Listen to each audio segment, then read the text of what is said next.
This is Simple Living with Beata. For the last year, I've been developing our dreamland and starting our home build from scratch. I believe you can do anything you put your mind to, so this last year I've learned so much, from tree felling to excavating to plumbing to electrical to framing and more. There's only a couple of months left before we continue our home builds this spring, but there's some land development that I need to do first. Pro tip, well, I don't know if it's a pro tip. So this guy's engine oil, and this is premium gasoline. A chainsaw needs engine oil in the gas. So basically, this whole thing fits into here, and that's the proper mixture, 50-1. So I have the large one, so it's cheaper, and I pour it into here, and then I pour the little guy into the jerry can.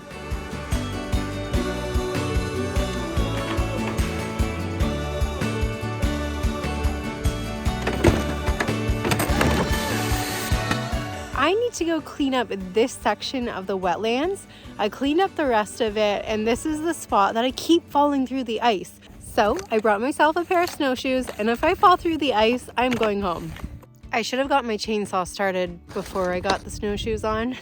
I've heard there's a switch in chainsaws where you can change it to the winter setting, but I want to switch it when I'm home in a warm space and not while I'm outside and it's -10.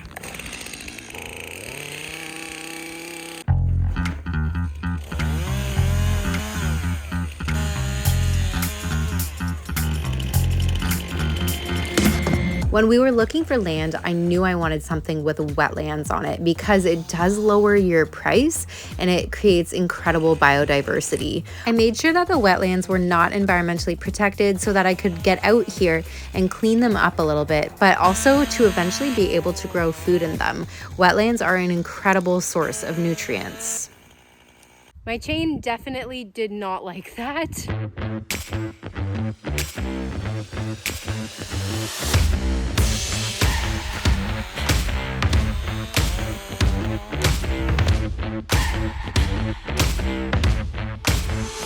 So exciting! I'm so excited to see what this looks like when there's a fresh layer of snow, or in the spring when all the snow melts and the beaver dam is fixed and the water rises. It's just gonna look so beautiful.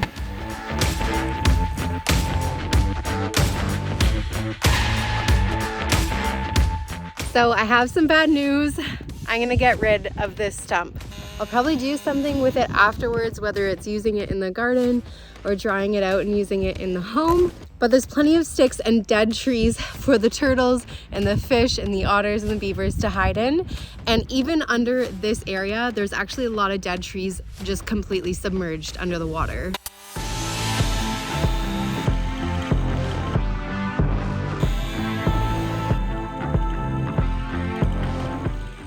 Well, it fell off and I didn't even get the stump cut. Time to get these last stumps cleaned up.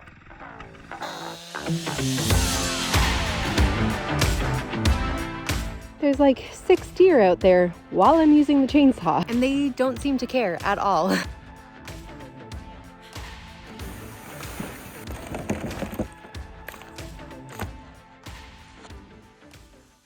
Hello. Nice snow.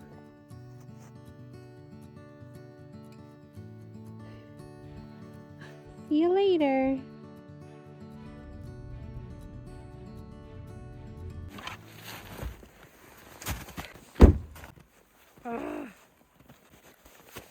It needs to stop being winter. Today, I need to extend this portion of the forest back a little bit further because I just read the regulations for outdoor wood boilers and they need to be 16 feet away from any forest line. And right now where the wood boiler is going to go, it's just too close to the forest. So I don't have to clear very much. I should be able to get it all done today, but I just need that little bit more of space.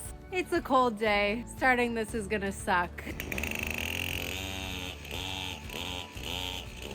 My chain is stuck. So now with the tree right here that's leaning, I'm gonna have to do a release cut underneath and then cut it so that there's less tension. It's less likely to kind of fly back and hit me. This tree definitely didn't get to live up to its full potential and is too bad, but I will be using the trunk of it in our wood boiler because you can burn any type of wood in a wood boiler and you can burn pretty much any size. I'm getting warm already. This is a good sign. Next up, I'm gonna be cutting this hemlock here, and hopefully I can actually bucket and split it and clean up the brush all today. She is leaning this way, so I'm dropping it towards the driveway.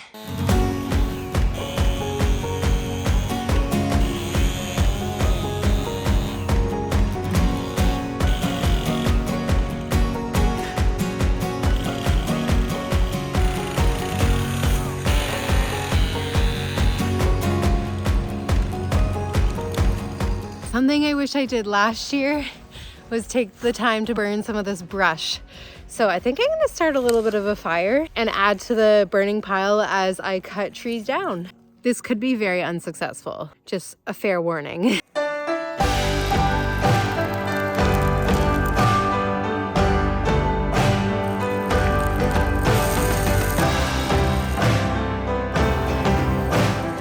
A fire needs fuel, and because all of this is wet, it's having a hard time finding fuel. So you need to use the diesel until you can get a bed of coals in the bottom, and that's what I'm being unsuccessful at, is getting that bed of coals in the bottom to be able to keep things going.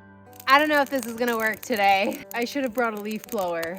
It's official, the fire is just not going very well, so I'm gonna leave it and buck this tree and maybe even split it.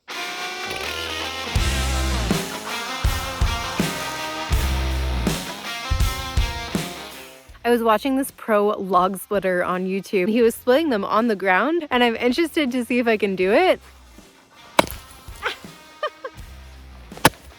Oh, it's actually kind of working.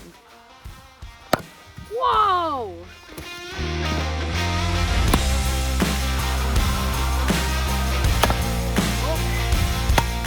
That's insane.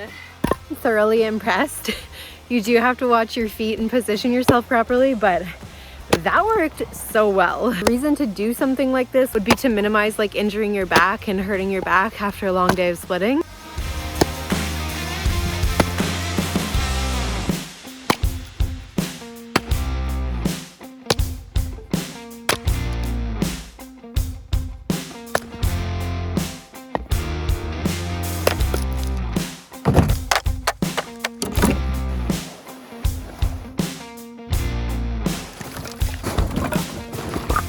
I'm done splitting. Now is time to get the rest of these smaller trees down and cleaned up, and hopefully it doesn't take me long. So I'm gonna take this birch tree down. It's pretty dead at the top anyways, and potentially clear just like little things within here because it would be nice to be able to stack all of our wood back in this area. I want this birch to land between this pile of maple and this pile of brush.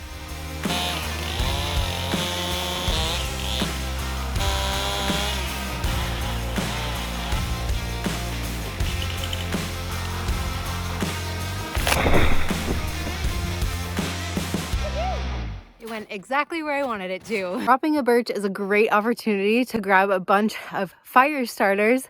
Birch bark is absolutely incredible for starting fires. It's like paper, but even better.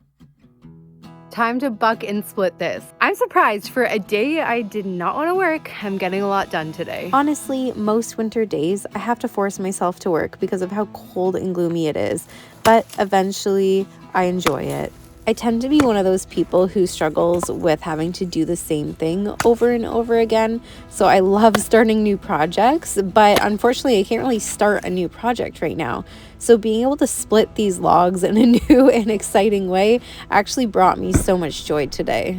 But I also grabbed a tire because so many of you were saying, get a used tire and split your wood in there so it doesn't fly out. So 2 new tricks today. Ideally, I'd have a larger base log and I'd be able to screw this into it, but I'm just gonna try it for today and then do a permanent setup another day.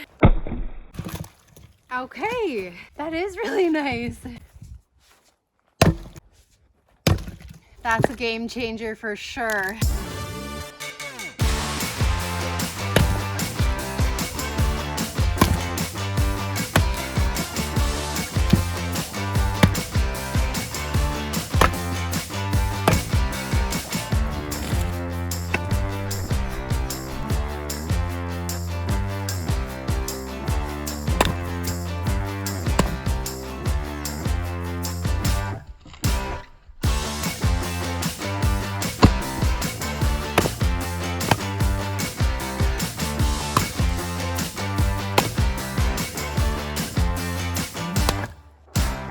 really do like both techniques.